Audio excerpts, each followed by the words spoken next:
সকল সমাজের মানুষ যদি আজকে স্বাধীনভাবে বাংলাদেশে থাকতে পারে, আমরা হিন্দু সমাজ কেন থাকতে পারবো না?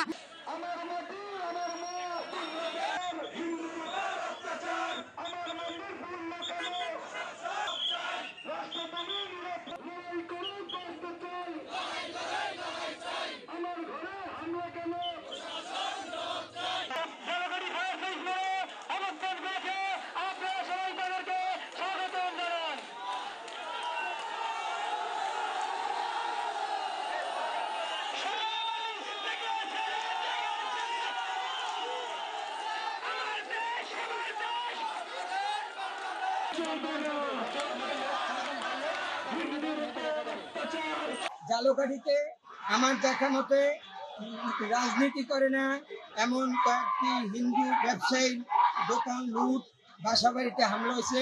আমি নাম ধরে বলতে পারবো, কবির হালদার, ঘোমটা, তাদের একটি চাউলের গোডাউন লুট হয়ে গেছে, 10-15 লাখ টাকার মাল। আমি বলি দীপক কুণ্ডের গোডাউনের আংশিক লুটপাট হয়েছিল, আমরা আবার কিছু মাল রিকভার করছি। এই আর গোপাল সাহার বাসায় হামলা হয়েছে, টাকা চেয়ে নিচে বসে। গোপাল সাহা কি কোনো রাজনৈতিক দলের সম্পৃক্ত?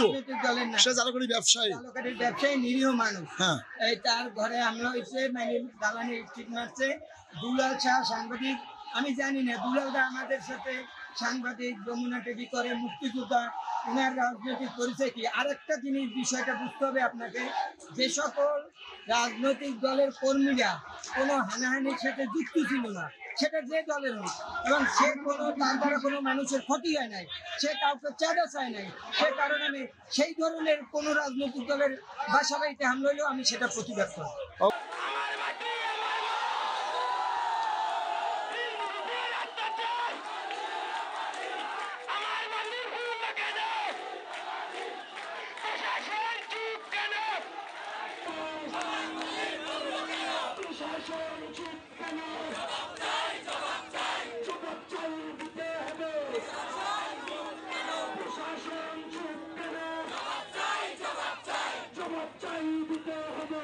সকল সমাজের মানুষ যদি আজকে স্বাধীনভাবে বাংলাদেশে থাকতে পারে, আমরা হিন্দু সমাজ কেন থাকতে পারবো না?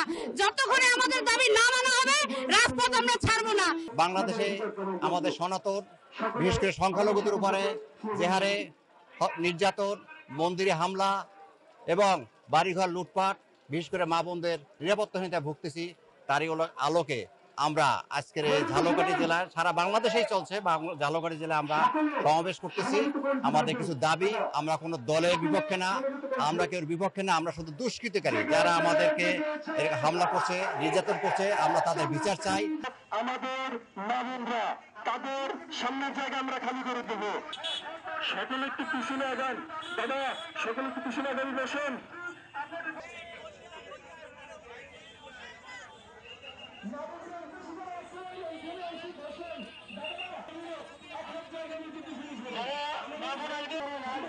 বন্টন করছেন, তারা যাদের মাথায় লাল জুতা নেই তাদের কাছে একটু